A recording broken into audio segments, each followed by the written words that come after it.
Good Thursday morning, contemplating on lessons learned from Esther 4 and Esther 5. Verse 11 in Esther 4, Esther says, "Now you know the rule about approaching the king, even though he is my husband. I could be killed for going in unannounced." And she says, "It's been 30 days since he called for me."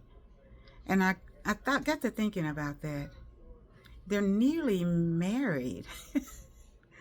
And so what happened to a time of honeymoon and learning about one another, and that when the man leaves, must leave his mother and his father and cleave to his wife? How can he cleave if they're in separate living areas within that palace? And it's been 30 days since he sent for her. Where's the commitment? Where's the respect and the love? He may adore her,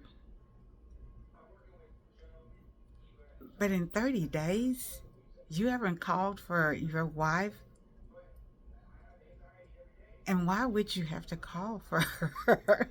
Even if you're king, and I thought about, does position and power override the sanctity of marriage? No, it does not. Marriage is a commitment, and it's based on mutual respect and love. And then in Esther 5, Haman, who was promoted to like the king's second in command by Xerxes himself.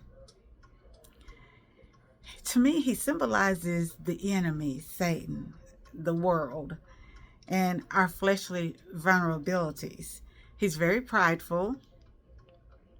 He's against the Jews and they're God's people. He's greedy. Not only does he want to possess power, but he wants to have a position of importance, and he brags about all of his material resources and how many children he has. And then there was another verse when he came back from the palace, and as he was leaving, everybody bowed except for Mordecai. He was just on a high because he had got invited to a banquet. But just this one thing, because this one man did not bow to him, it changed his whole perspective. He was now filled with anger. And then when he got home, he sent for his friends first.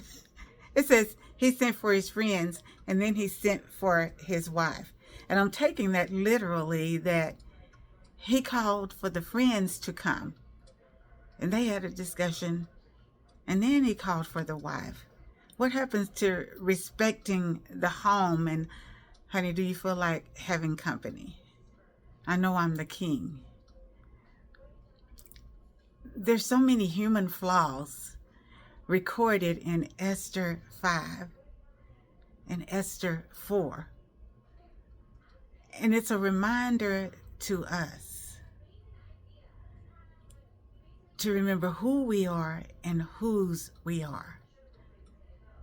To not get waysided, blindsided by fleshly pride, greed, arrogance, the quest for power and position.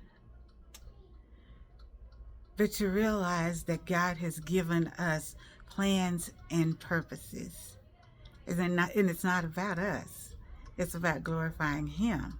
And it's about edifying His people. Haman was all about making a name for himself. Xerxes, on the other hand, knew that he was king And he was very nonchalant. We could even call him weak. Instead of him leading, he was led in some situations. So if God has given us a position of authority, we need to steward it according to his will and not get caught up in the power thing that I can do anything, anytime I want to. We do answer to a higher power. Esther chapter 4 and Esther chapter 5. A reminder to review marital commitments and see that we're spending time with our spouses, but also to guard our hearts and our minds against adverse emotions of pride, arrogance, greed, quest for power and position. I love you. God loves us. He so wants us to love one another. And God willing, I'll see you the next day. Be thankful this Thursday. Bye.